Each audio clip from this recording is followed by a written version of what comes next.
Stop telling me about this, I'll tell you about that. Stop talking shit, you walk into another trap.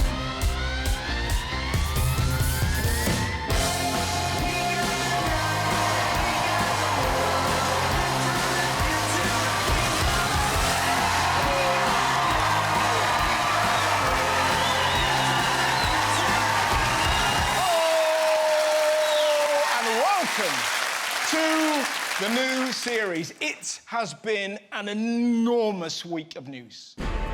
It's the vote before Christmas, Britain's first December election in nearly a century. Boris Johnson finally gets his way. Jeremy Corbyn calls it a once-in-a-generation chance. And I can't wait.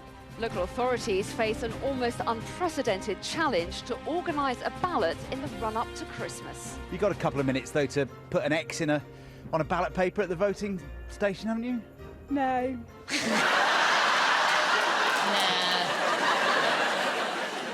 We're having a Christmas election. This is madness. We're British. What do we do in December? We get shit-faced. And that is on his way to work. Here's another reason a Christmas election is going to be tricky. Pantomime could make it impossible to book halls for a December election.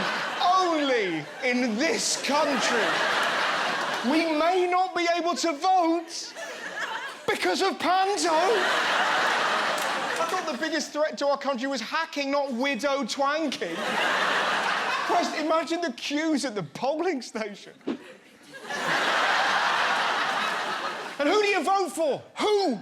The paucity of leadership in this country is shocking. I mean, look at the front runners. Boris Johnson or Jeremy Corbyn. Is that really the best this country has to offer? You can have the evil twat or the useless one.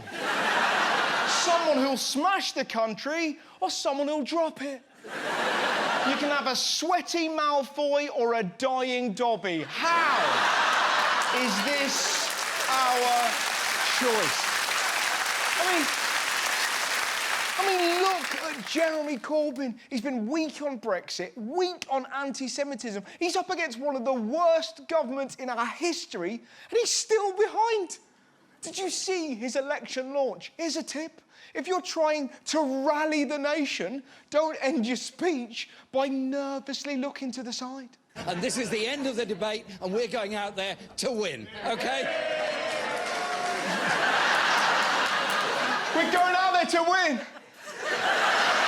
Nothing will stop us. I'm going to be Prime Minister. He's the dullest man ever. I mean, look at this. Where do you get your energy levels from? If you're flagging, what do you do? Well, have a bowl of porridge in the morning. Everybody should do that. And you have some sustenance during the day, and you make sure you're reasonably fed and you have a balanced diet. Oh, make it stop. The other thing is, a lot of people don't understand that dehydration is a problem. They should always drink enough water during the day. Oh, Jeremy boring. Oh, Jeremy boring. Porridge. Oh. Yeah, exactly. Look. That is. Look how easily you sang that. Yeah, but on the flip side, we've got Boris fucking Johnson. How is he in charge? How? His pie don't even trust him with a latte. Thank you. What's this?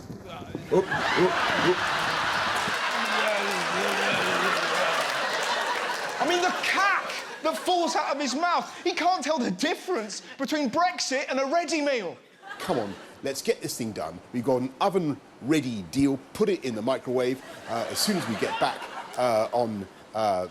after the election on Friday, on the 12th of December. Put it in the microwave, cover it with cheese, pop it with a fork. What was the question? I don't know. I've no idea. What I do, isn't it? Also, I'm no chef, but if the deal is oven ready, why are you putting it in the microwave? Everything you put in the microwave, shit. No one's ever gone, this is delicious, what's my secret? Microwave. Just like a mama used to read. But the Tories aren't exactly thinkers. Despite the fact they've been in charge for 9 years, the Tories declare that Britain deserves better. You can't spend years destroying public services and go, Britain deserves better. That'd be like me, coming in drunk, shitting on the coffee table, turning to my wife and going, things need to change around here. This house deserves better. Hang on a minute, you're not my wife.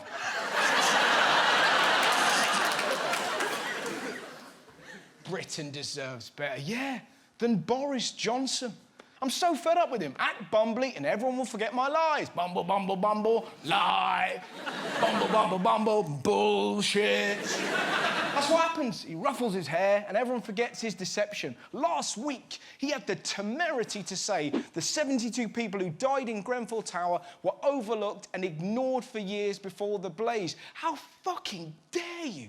When you were the Mayor of London, you oversaw the closure of 10 fire stations. You cut 27 fire engines and you got rid of 500 firefighters. You can't bumble your way out of that, you piece of shit. What?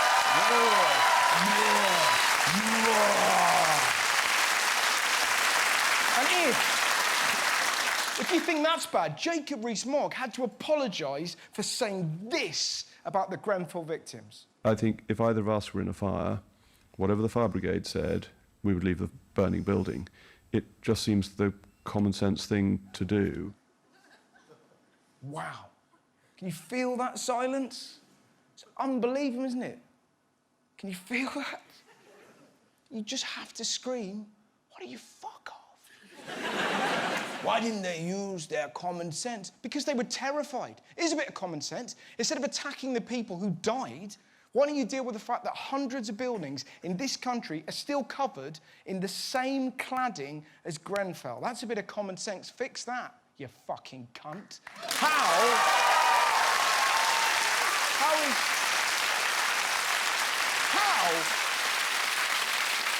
How is someone like Jacob Rees-Mogg having a say in our country? It's so depressing. What's happened to us? Votes used to bring us together.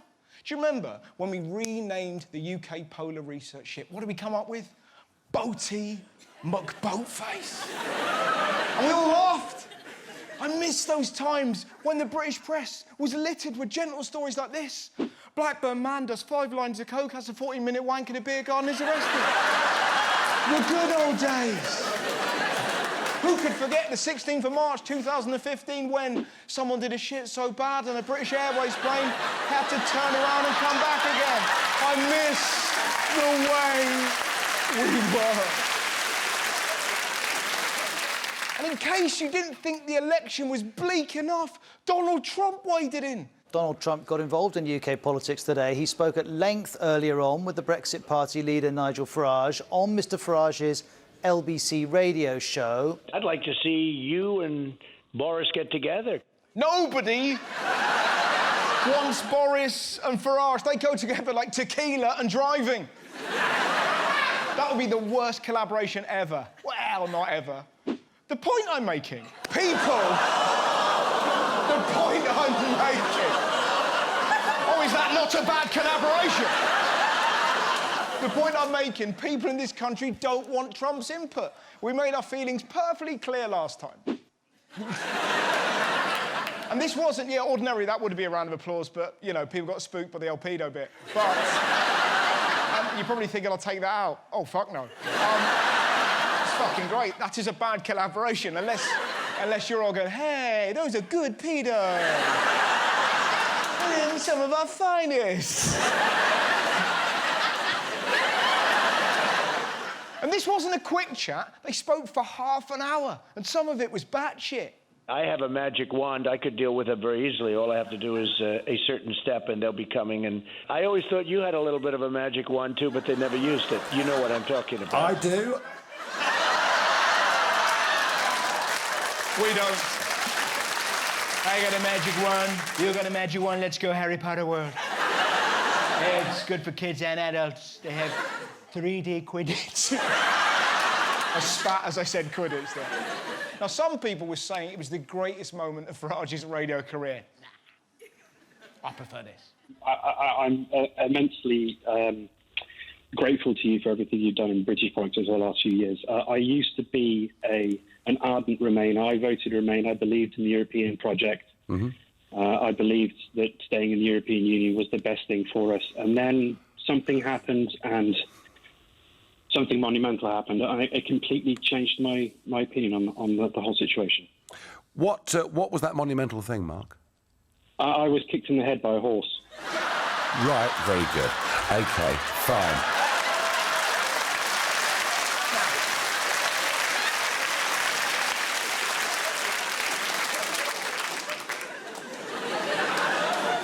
Whoever you are, well done.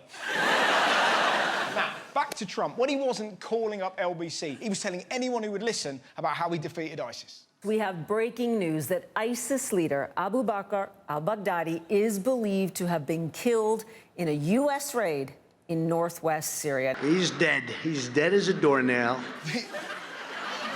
Did you see his press conference littered with relentless self-love? My favourite moment was when he claimed he'd been personally looking for al-Baghdadi.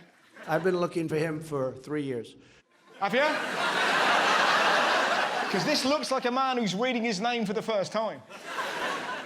Abu Bakr al-Baghdadi. It's like he's taken an eye test, just...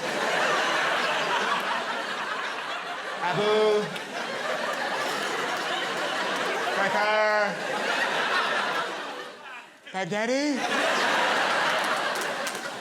Finding him had nothing to do with Trump. It was because of an amazing spy who went well beyond the call of duty. This was incredible. A spy stole Baghdadi's underpants for DNA testing. He had to find Baghdadi, steal a pair of his pants, check those pants for his DNA to make sure they had the right guy. Trump shouldn't get credit. That guy should get credit. How good do you have to be to walk into an ISIS lair and steal a pair of pants? Just, hello! Don't mind me. I'm the cleaner. Just take some of your pants. That's a tough job, man. This is what Baghdadi looked like. Can you imagine the state of his pants? I bet he looked like someone had killed a beaver with a hammer. That is an awful mission, just sat there sniffing pants. Join the army, they said. See the world, they said. Fuck my life! It gets weirder. Trump tweets photo of wonderful dog that took part in Baghdadi raid. That dog found al-Baghdadi, chased him into a tunnel, and was injured after the terrorist blew himself up. This was the best bit. Military officials have not officially released the dog's name, saying it was classified to protect his identity. What a world we live in. Panto horses are voting and dogs are in witness relocation. It's nice to be back. Join me after the break when I'll be talking to a man who's climbed Everest, served in Afghanistan and spent 3 days in the desert with Liam Payne. Have you ever drunk your own piss?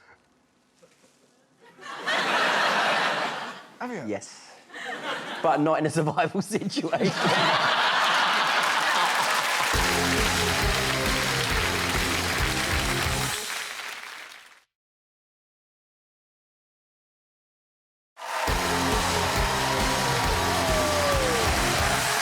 Welcome back to the show. Now, I found something out recently that blew my mind. Long story short, I was doing a gig in Edinburgh and this guy emailed me because the venue wasn't wheelchair friendly. So I did what anyone would do. I put on another show in an accessible venue because that is bullshit. Why should it be harder for disabled people to watch comedy? It's not like they've got less of a sense of humour. I mean, look at this. My dad is an amputee. He texts me photos like this often. Boom.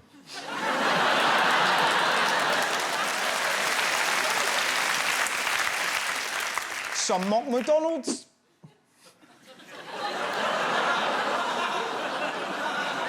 And some just fool around in their bedroom.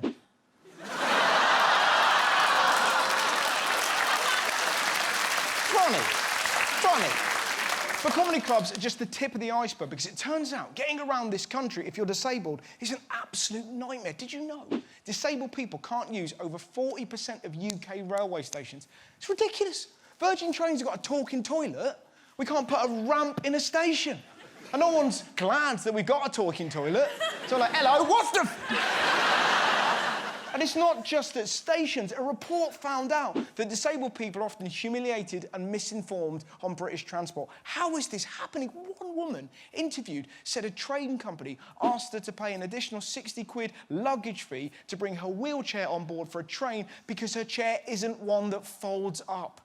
Can you imagine that argument? Excuse me, madam, why doesn't your chair fold up? Because I'm fucking in it! Why should she have to pay extra? If anything, she's added a seat. Right? It's not there. It gets even more absurd. She was told that they would charge the same amount for bringing a bike on or a musical instrument. A wheelchair is not the same as a musical instrument. It's a vital part of life. You get wheelchairs on the NHS. You don't get a kazoo. Why are they being penalised like musicians? Someone gets on the train with a wheelchair, you're like, oh, I'll move my bag, sorry. If they've got a guitar, you're like, oh, fucking here we go. Kumbaya, my lord. Everybody, kumbaya. Hide the kids, there's a Christian in the quiet carriage. See it, say it, sort it. Yes. You know what I mean? This isn't a one-off. Some companies treat wheelchair users like snacks. One woman was forced to sit surrounded by rattling trolleys and boxes of drinks and snacks after the disabled area was used as a makeshift on-board shop space. Imagine being made to feel less important than a bag of crisps. Can I sit there? Sorry, love, it's for the Pringles. But you're probably thinking, that's just trains. I bet planes are okay. Guess again. This is so depressing, it's actually hilarious. A disabled man travelling from Belfast to London to visit his sick father missed his flight when airport security refused to allow him to carry his wheelchair repair kit. Did you see why? Security staff claimed the spanners would be a security risk because they could be used to dismantle the plane. A wheelchair repair kit could dismantle a Boeing 747. Couple of questions. One, how? Everyone get back. I've got a pump. And two, why would he dismantle a plane that he's travelling on? What I'm trying to say, disability can happen to anyone. So let's make trains, planes, taxis, and even comedy clubs accessible so anyone can enjoy them. Access means independence. For example, this is Amelia Eldred, an amazing 8-year-old girl who lost her leg to cancer. She was given a prosthetic one, and this is her walking back into school for the first time.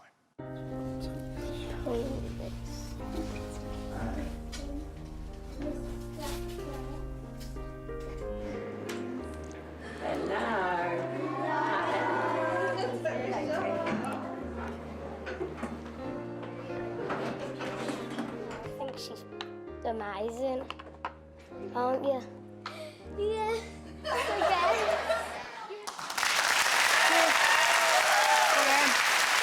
She's amazing. That's what it means when someone is given back their independence. When she grows up, we have to treat her better than a packet of crisps.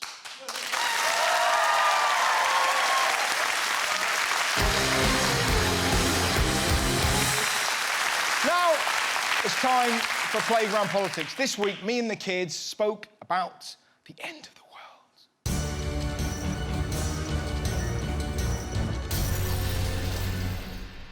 Do you know what the apocalypse is? It's like a zombie apocalypse where they rule the world and they wouldn't stop until they die. If you saw a zombie, how would you kill it? You would have to destroy its brain. So you would need something like a knife, a golf club, a baseball bat, or a metal pole.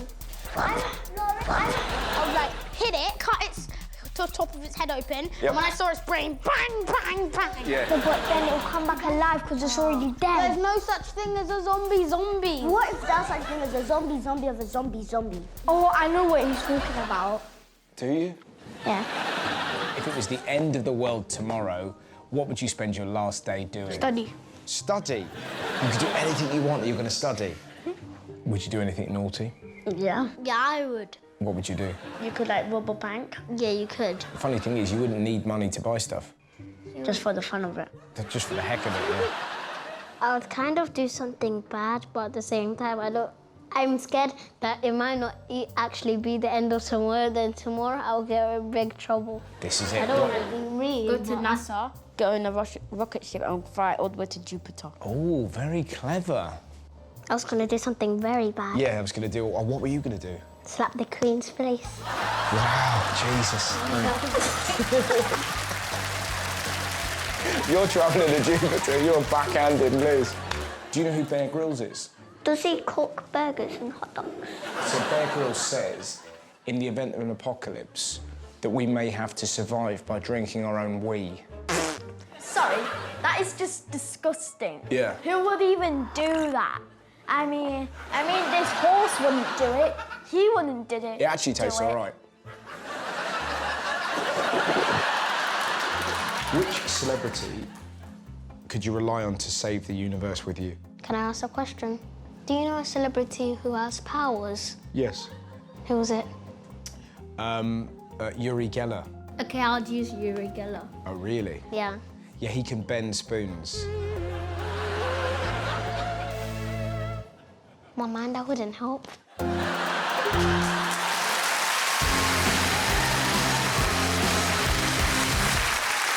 Tonight's guest is a decorated war hero turned TV survival expert.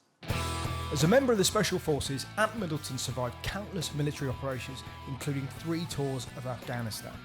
Since then, he's become an unlikely TV star, climbed Everest, battled shark-infested waters in a tiny wooden boat, and written 2 best-selling books. And now he's taken one of the world's biggest pop stars into the heart of Africa. Ladies and gentlemen, please welcome Ant Middleton!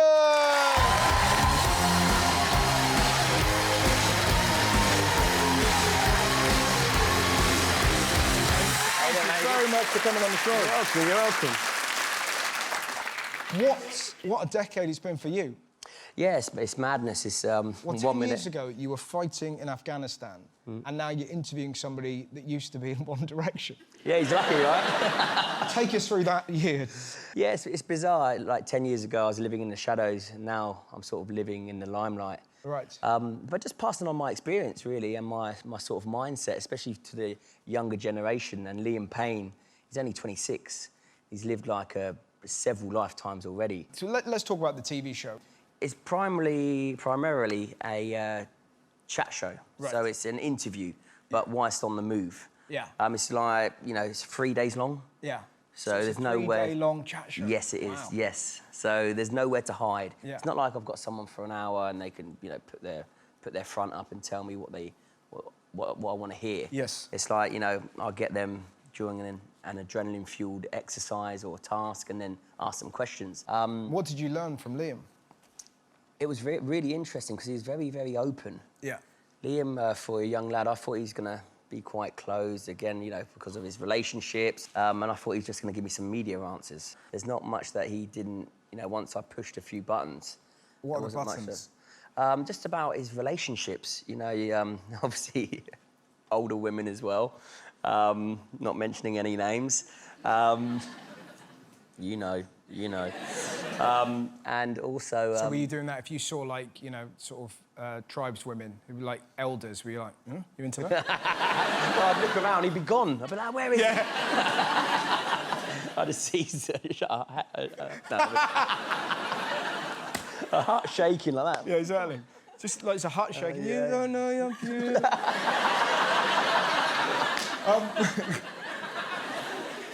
Who would you love to take next? If you could take anyone, anywhere in the world, where would you go? Who would? I'd love to put through his paces his Piers Morgan. Oh, really? Can you imagine him? Oh, I don't know if he'd come back. Where's Piers?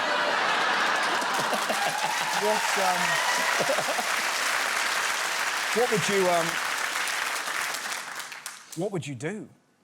What wouldn't I do? Yeah. Car. Take us through the activities you'd have for Piers. I'd strip him naked, burn his clothes, and just push him off into the wild and drive off.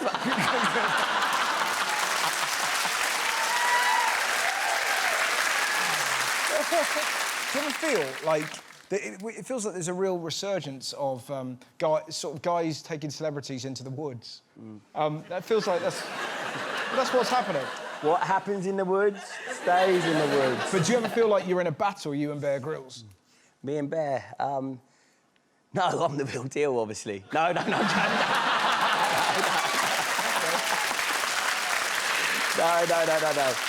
Bear's a great friend of mine. So when you two meet, are you kind of sort of chatting about, yeah, where you been? Oh, I just got back from Africa, yeah. How much of your own piss do you drink? Oh, you know. Have you ever drunk your own piss? Have you? Yes. But not in a survival situation.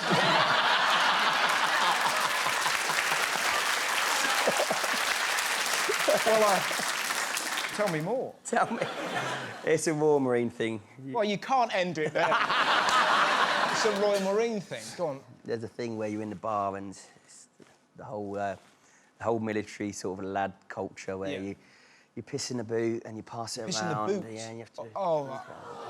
But normally it's a legend's boot, right? It's someone that's been in the service for a while. They've either passed selection for the SAS or the SBS, so you know it's a real proud moment. You're like 17, you're like that. What do I have to do this? Shut up, boy. Drink the piss. Well, I can see why you miss it. Wowzer, Jazz. Yeah. What was it like? I'm curious, like, because you were the front line in Afghanistan. What is that like? Do you know what? You just trained at what you do. It's not until you leave, not until I left the Special Forces that I realised, wow, what I used to do wasn't normal. Yeah. But when you're engulfed in it and that's what you love doing, it's just a job. But do you not have moments where you sort of think about it and go, God, I nearly didn't make it? Yeah, there are moments where, you know, a lot of moments where we came back off operations and, you know, that your pal to your left or to your right would be injured or wouldn't make it back, or the helicopter nearly got shot down. Yeah. But you expect that. You go into combat knowing that that is a possibility, so you sort of laugh it off. So, really? yeah, and just move on. What's next? What's next? And it's all about the mission at the end of the day. Because I read a fascinating thing that when you were doing tours, you wouldn't contact your loved ones. Yeah, when I was in Afghanistan, I wouldn't contact my wife or children. I didn't want to know that there was a problem at home. And the reason why I'd done that is because I didn't want any distractions to come into to my performance, because, you know, that 1% distraction I had with my wife telling me that my son had been a little shit or the dishwasher had packed, whatever it may be, you know, that 1% distraction could cost someone their lives. I can't imagine, I'm a wimp, but I can't imagine what it's like being in a war zone and sort of depending on your friends and that. Are there ever like moments? Yeah, some would call it bullying. We call it, you know, strength of character. Yeah. How often have you been strength of character? Well, I've woken up before with my face and my head completely covered in veet. And I was just like, eyelashes, eyebrows, hair. And I just looked, I was completely bald. Oh, dear. I mean, I'm with them. That is funny. You should have seen it. You should have seen it. I couldn't help but laugh. I looked in the mirror and I was either going to cry or laugh. I just ended up laughing. And you couldn't look surprised because you had no eyebrows. Yeah. Just like that. But what... When did would you call that bullying? It's funny, isn't it? No, because it's funny, isn't it? It's clearly bullying. Yeah, it is. But it's really funny. It is funny. Weirdly, me and my brother did that when we were 8. We shaved our eyebrows off before my cousin's wedding. And just like, do you know what I mean? But we were like 8, and we're like, shh, shh, and then we sort of looked at each other, we're like, oh, okay. And so we got like a marker pen and kind of drew them on like that. So we literally were at her wedding. Like most people in the crowd here. Yeah, we started it, yeah. I read an amazing... I was so envious when I read this, that when you'd been on a tour of duty, you'd get home and there would be £500 that your wife had drawn out that would be on the kitchen table, and you were given 2 days to go wild. That's correct, yeah. After a comedy tour, if my wife were to sort of say, there you go, you got 2 days, there's 500, I'd be like, thank you very much. Just thinking to them, what did you do in those 2 days? Decompression. I just went out with the lads. You get it off your chest. You know, my wife knew that we need to just talk about what's happened, sort of vent, let everything out. Just got extremely drunk. After that, I had no excuses. Good. Does your wife work? She used to, yeah, but now we've got 4 children, so she works. Yeah, yeah. But does she have like a? Does she ever have like a 2-day special where you say you go away? No. I mean, touche. No, she doesn't. Bless her. Maybe I should give her 2 days. What do you reckon? Okay. Done. But as if they're going to say no. But you wrote a book called The Fear Bubble. Yeah. Which for me is a far after you've had a curry. But, do you know, it's normally that... I've got to follow through. I'm good. I'm good. Do you know what I mean? But that was kind of... It was sort of like being a modern man, I would say. Well, I'm very emotionally connected, you know, hence, you know, The Fear Bubble, my book, First Man In. I talk about emotional intelligence and, you know, it's ultimately acknowledging your emotions for what they are and making them work for you. Yeah. And it's only through going into combat and having to harness fear and use it to my advantage, because if not, it will destroy you, especially at that level where you're going to live or you're going to die. Do you ever miss that? Yeah, I do. People say I'm an adrenaline junkie. It's not. It's actually really, really euphoric. When you teeter on that edge of life and death, life is so uncomplicated. Everything's stripped away from it. And when you are in that situation, it's like ultimate peace. Right. You know, it's ultimate euphoria. It's complete opposite to what people think. Yeah. You know, it's because you teeter on that edge, and that's why with Everest, you know, I went out and climbed during the storms. When you walk that line of life and death, it's the purest form of life. So you're chasing life by nearly dying. Yeah. Yes, I suppose so. The wife's not too happy about it. Yeah. But, if you don't mind me asking, how did you sort of evolve into this kind of ripped Buddha? But do you know what I mean? Thank you. But I'm curious, was there a kind of moment in your life that you went from kind of like an all drinking kind of army guy? Yeah. A thoughtful person. The main thing that really hit me was when I left, and 6 months after I left, I found myself in prison. Right. Due to a violent offence that took place. And I'm standing at my prison door. Next to me, I've got someone that's robbed a granny, and next to me, someone that's got no teeth in their head. You know, and I'm just like, well, I'm no different to all of these people. And it was a moment that I had to really, really reflect. It wasn't any hardship, it was just shameful. It's such a shameful experience that I thought to myself, wow, I'm not out, I'm spending time away from the family, I'm not providing anything to them. If anything, I'm a burden. But that's the best thing that ever happened to me. Yeah. Was going to prison, to be fair. And did you work that through with yourself? Yeah. It must be, I'm sort of viewing it through the prism of your wife. What a roller coaster it's been for her as well. Without that woman in my life, I certainly wouldn't be where I am today. She gave me the focus to not worry about anything else but my job. Right. You know, she actually understood that. Yeah. And that's why I excel at what I do. Because even to this day now, you know, when I'm away filming or whatever I do, she just takes that burden of responsibility. And also, you know, it's that one common denominator with my wife is that no matter how successful I was or how unsuccessful I was, she'd always be there. Yeah. I think what you should do, you know when you're doing one of your shows and we see you in these extreme situations, it should be a thing where you can press the red button and we see your wife just having a really nice holiday.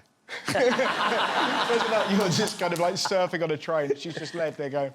That was absolutely wonderful. Please thank my guest, the wonderful Ant Middleton. That's great, mate. So brilliant. Thank you very much. Join me after the break when I'll be keeping bees with Aisling B. Oh my God. Wow. I mean, it looks like the most fucked up toaster I've ever seen.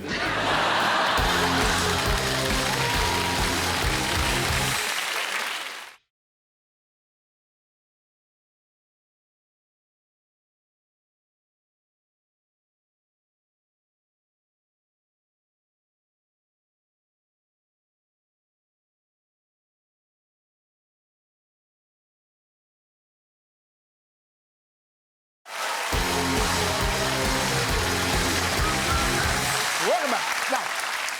Now for a new part of the show, it's called Playdates. Every week, me and some of my favourite people in the world try something new. This week, me and Aisling B went beekeeping.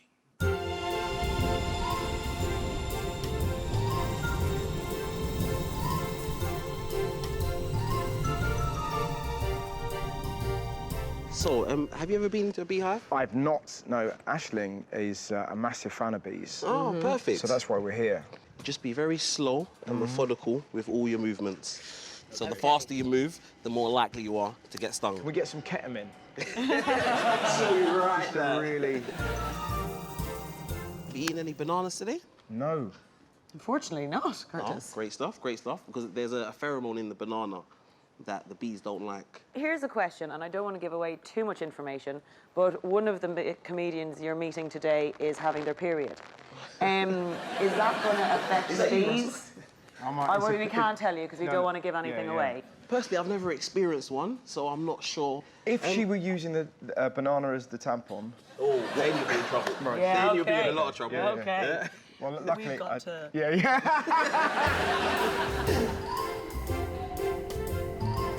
Guys, there's 3 types of bees in the hive. Yeah. You've got the worker bees, which are all female, and then you've got drones, which are the males of the hive. Their only function in the hive is to mate with the queen and eat honey. They do absolutely nothing else in the hive. I mean, what a bunch of heroes. The older women that are in the hive, their function is to defend the hive. Nice. Wow. So these old women can fight? Yeah. Because they're so angry. That's all the years they've put up with working while their men sit at home being like,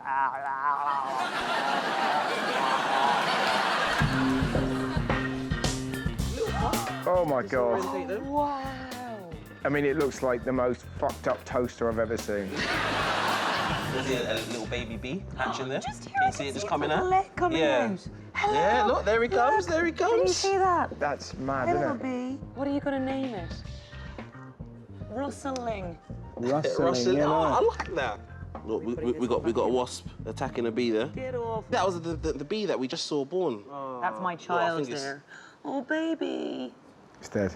No, it's not. All it needs is a little bit of sugar. She needs to go to a hospital. You're not going to take her to A and B? Nice.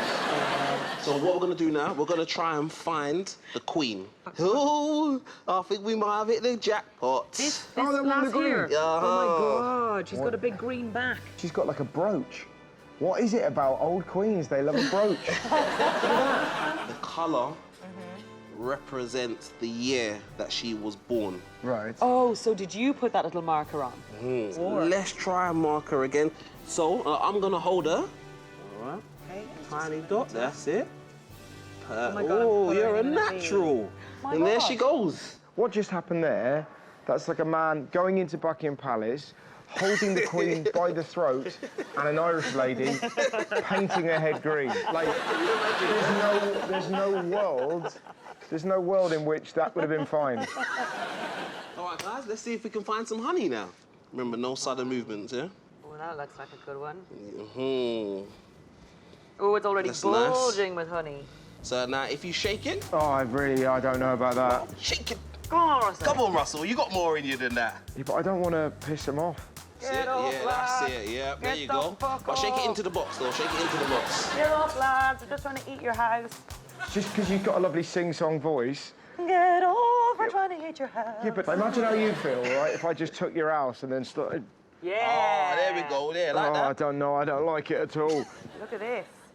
Juicy, juicy honey from Mama. I prefer marmalade.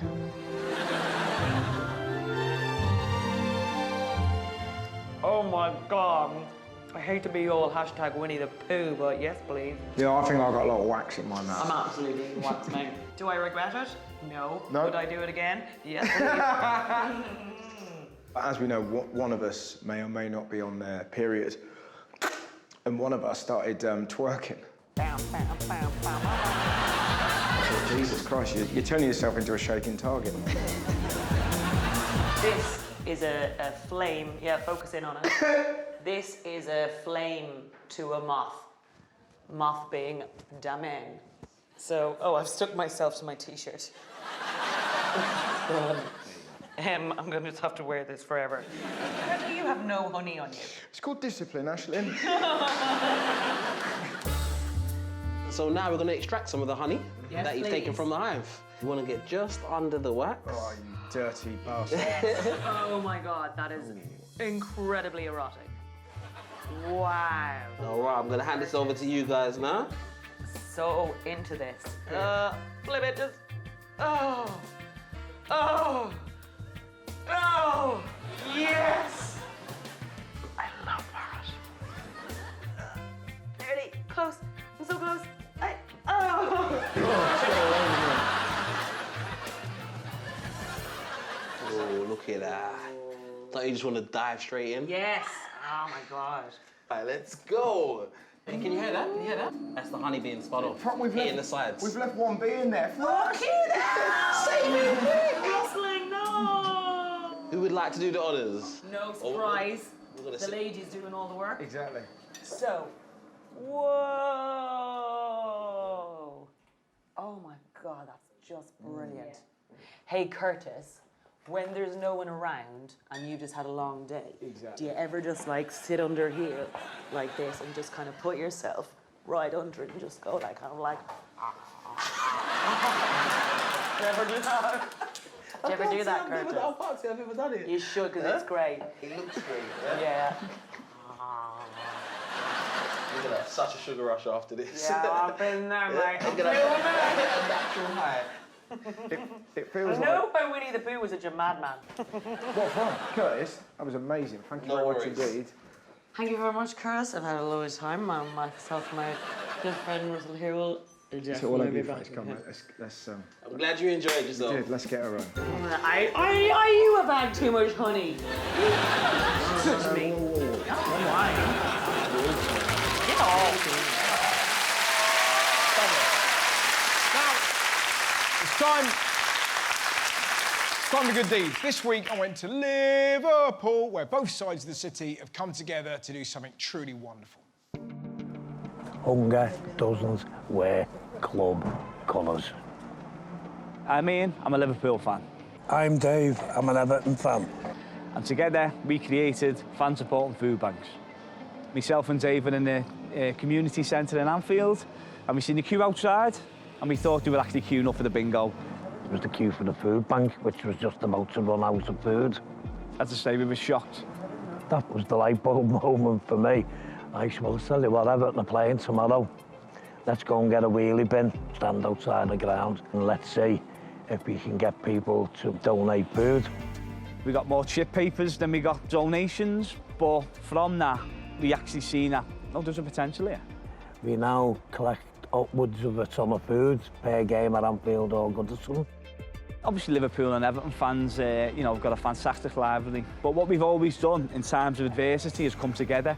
So, like Hillsborough and Reece Jones, we see this as a similar predicament for the city, where we've got a crisis of food poverty.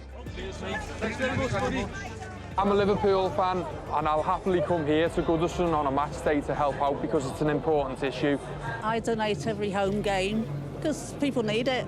People haven't got a lot around here. I donate because I have no more respect to be hungry and go without. You put the colours to one side, OK? Let's unite in a good cause. The list of players is endless who've supported us. Jamie Carragher, Gary Gillespie, Ian Rush. We get Everton players on a regular basis. Ian Snodden, Graham Sharp. The list goes on and on and on.